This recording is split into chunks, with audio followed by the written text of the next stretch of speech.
नमस्कार, मैं हूं आपके साथ हेमंत कुमार।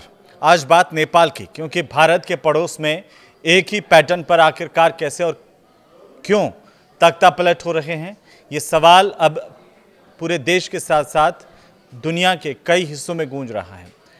नेपाल में सोशल मीडिया बैन के खिलाफ एक अभियान आंदोलन शुरू हुआ, जिसे जेनजीज का आंदोलन कहा गया। लेकिन क्या जेनजीज का आंदोलन खुद एंटी सोशल हो गया और उसने सरकार को खदेड़ दिया? क्या ये सिर्फ एक स्वाभाविक सा आपको घटनाक्रम नजर आता है, या इसके पीछे कुछ ना कुछ तो है जिसे समझने की ज़रूरत है? आज के इस वीडियो में इसी पर बात करेंगे, क्योंकि संसद भवन के साथ साथ, नेपाल की संसद के साथ साथ नेपाल के प्रधानमंत्री, राष्ट्रपति और गृह मंत्री के आवास पर भी तोड़फोड़ की गई, आगजनी की गई।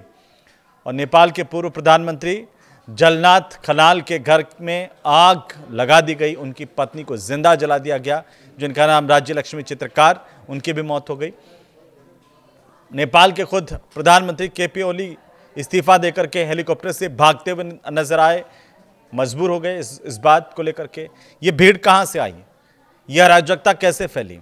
क्या इसके पीछे सिर्फ सोशल मीडिया जिम्मेदार है कि सोशल मीडिया पर बैन लगा दिया जेनजीज आगे प्रदर्शन करने, और जिस सोशल मीडिया को लेकर के जेनजीज प्रदर्शन कर रहे थे, जेनजीज खुद एंटी सोशल हो गए, उनका आंदोलन अराजक हो गया और वो पूरी तरह से अराजकता में भीड़ तब्दील हो गई।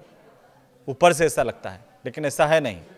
ये पूरा का पूरा जो सीन पंजाब में क्रिएट हुआ, उसने बांग्लादेश की याद दिला दी, जहां पर पिछले साल तख्ता पलट हुआ था, जब शेख हसीना को हेलीकॉप्टर से भागना पड़ा था बांग्लादेश में। उससे पहले आप पीछे जाएंगे, श्रीलंका में ऐसा ही कुछ हुआ था, इसी तरह का तख्तापलट हमने देखा था।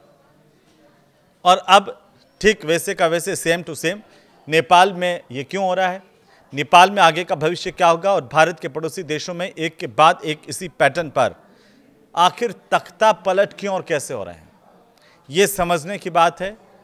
इससे जाहिर सी बात है कि आपके मन में ये सवाल आता है कि नेपाल में सोशल मीडिया बैन के विरोध में क्या ये चिंगारी भड़की, हिंसा की, सरकार को घुटनों पर ला दिया? तो देखिए कि 4 सितंबर को नेपाल की सरकार ने सोशल मीडिया पर बैन लगाने का आदेश दिया था। अब पूरा का पूरा घटनाक्रम देखिए। इसके बाद नेपाल का नाम एनजीओ चलाने वाले सुडान गुरुंग ने इंस्टाग्राम पर युवाओं से स्कूल यूनिफॉर्म, स्कूली बैग लेकर के सड़कों पर उतरने के लिए कहा। 8 सितंबर की बात है जब नेपाल की संसद के सामने प्रोटेस्ट शुरू हो गया। और यह सिर्फ सोशल मीडिया बैन के खिलाफ नहीं था, नेपाल ने इसका, हामी नेपाल जो है, उन्होंने इसका आह्वान किया। पोस्ट में लिखा कि किस तरीके से लंबे अरसे से करप्शन ने हमारे सपने, हमारा फ्यूचर, हमारे देश की गरिमा को खत्म कर दिया। हम ये देख रहे हैं कि नेता अमीर होते जा रहे हैं, आम लोगों को जीने के लिए संघर्ष करना पड़ रहा है, लेकिन अब और नहीं। तो क्या इसके पीछे पूरा का पूरा जो आंदोलन है वो सिर्फ सोशल मीडिया नहीं है, बल्कि देश में फैल रहा भ्रष्टाचार, नेताओं के घोटाले हैं? और यह कहा जा रहा है कि नेपाल में ये 3-4 साल से ऐसा हो रहा था। सरकार को इस बात का इल्म भी था कि कभी भी लोग इसके खिलाफ सड़कों पर उतर सकते हैं, एक आंदोलन का रूप ले सकता है, और इसीलिए सोशल मीडिया को प्रतिबंधित किया गया। ये भी नेपाल से ही तर्क आ रहे हैं।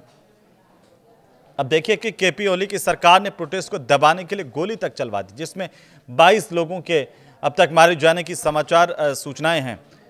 400 से ज़्यादा लोग यहाँ पर घायल हुए। बच्चों पर गोली चलवाने की खबर जैसे ही फैली, ये पूरा का पूरा आंदोलन बेहद हिंसक हो गया, लोग उग्र हो गए। प्रदर्शनकारियों ने संसद भवन में आग लगा दी।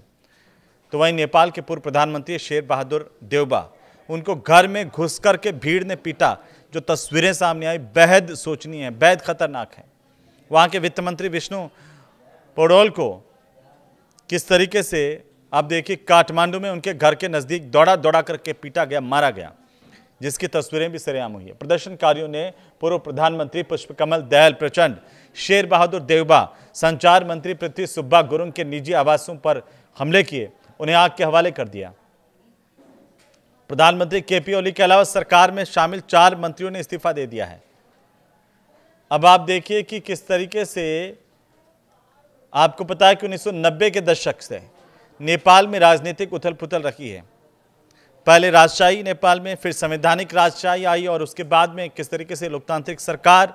लेकिन नेपाल में करप्शन कभी खत्म नहीं हुआ, भ्रष्टाचार बदलता चला गया। सरकारें बदलने के नाम पर भ्रष्टाचार के अंदाज बदले, भ्रष्टाचार का कद बदला, बड़ा होता चला गया, उस पर लगाम नहीं लगी। ये खुद नेपाल के लोग कह रहे हैं। जनता के बीच में समर्थन खो चुके 75 से 80 साल के लोग सरकारें चलाते आ रहे हैं। कितना दुर्भाग्यपूर्ण है। टॉप पदों पर कोई युवा नेता नहीं है आज के समय में। ऐसे में युवाओं में कुंठा है। सोशल मीडिया रिपोर्ट्स ये बताती हैं कि सोशल मीडिया बैन के मुद्दे, जो मीडिया रिपोर्ट्स हैं वो ये कह रही हैं कि सोशल मीडिया पर जो बैन के मुद्दे ने एक चिंगारी का काम किया है। सिर्फ नेपाल में यूथ कल्चर और यूथ मीडिया का स्ट्रक्चर बहुत ही वाइब्रेंट है। वहाँ पर अलग अलग कम्युनिटीज़ हैं, रेडियो स्टेशंस हैं, लोग सड़कों पर आना जानते हैं। इस बार प्रोटेस्ट में कट्टर माओवादी, कम उम्र के नेताओं की पार्टियां और हिंदू राष्ट्रवादी लोग जुड़ गए। ये कुछ लोग जो जानकार हैं वो ये मान के चल रहे हैं। अब आप सोचिए कि नेपाल में इस तरह का ये हिंसक प्रदर्शन और प्रधानमंत्री के इस्तीफे के बाद अब आगे क्या होगा, क्योंकि हिंसा तो हो चुकी, इस्तीफे भी हो चुके हैं। अब आगे नेपाल का भविष्य क्या है, ये सबसे बड़ा अहम सवाल है।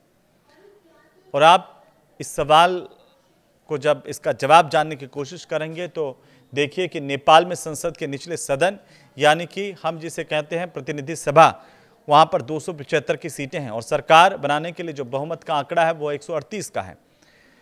नवंबर 2022 में नेपाल में चुनाव हुए, जिसमें शेर बहादुर देउबा की नेपाली कांग्रेस यानी कि एनसी को सबसे ज़्यादा 88 सीटें मिली थी।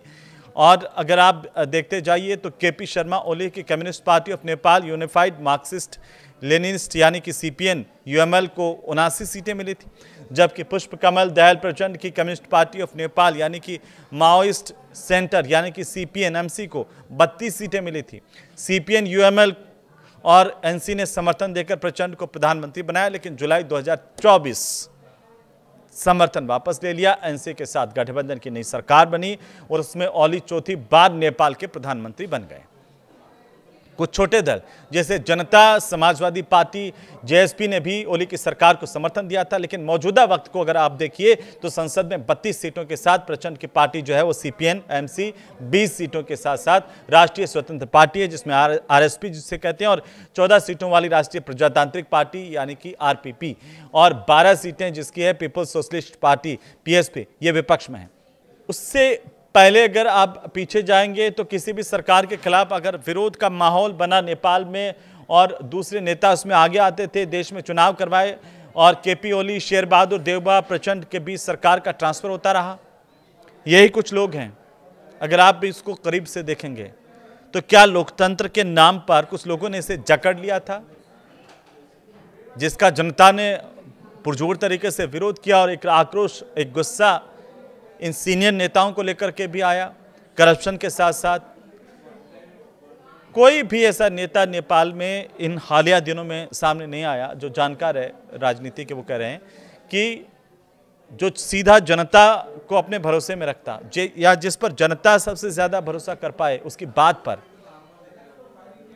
और ऐसे में अभी कोई नेतृत्व दिखता नहीं है इस तरह का जिसे हम जन नेतृत्व कहें। तो ऐसे में अभी नेपाल की राहें कठिन है और ये सवाल तो गूंज ही रहा है कि सत्ता अब आगे कौन चलाएगा। क्या फौज काबिज हो जाएगी, कोई अंतरिम सरकार बनेगी, इस तरह की संभावना ही, दोबारा चुनाव होंगे। अभी इस पर कुछ भी कह पाना बड़ा मुश्किल है, क्योंकि जिस तरह के अंदरूनी हालात है नेपाल के, जिस तरह की हिंसा है, लोगों में आक्रोश है। अब कुछ विदेश मामलों के जानकार ये भी कहते हैं कि केपी ओली के जाने के बाद नेपाल में अंतरिम सरकार बनेगी और इस स्थिति में दो नेताओं के नाम सामने आ रहे हैं जो आप मीडिया रिपोर्ट्स में भी देख रहे हैं, जिसमें रवि लामिछाने हैं, 50 साल के रवि, विपक्षी पार्टी आरएसपी के लीडर हैं, पहले टीवी एंकर हुआ करते थे और उनका करियर वहीं से शुरू हुआ और इसके बाद 2022 में सरकार में उप प्रधानमंत्री और गृह मंत्री भी रह चुके हैं। सोशल मीडिया साइट्स पर युवाओं के बीच काफ़ी लोकप्रिय माने जाते हैं रवि, और इस प्रोटेस्ट को उन्होंने अपना समर्थन दिया था। तो ऐसे में क्या वो चेहरा बनेंगे? अब एक और दूसरा चेहरा है बालेन शाह का, जो सिंगर थे, नेता बन गए बालेन शाह, उनको भी प्रधानमंत्री बनाने की मांग की जा रही है कुछ लोगों की तरफ से। काठमांडू के मेयर है बालेन्द्र शाह, जिनको बालेन शाह भी कहते हैं, 35 साल की उम्र के हैं और इस आंदोलन का लगातार समर्थन कर रहे हैं।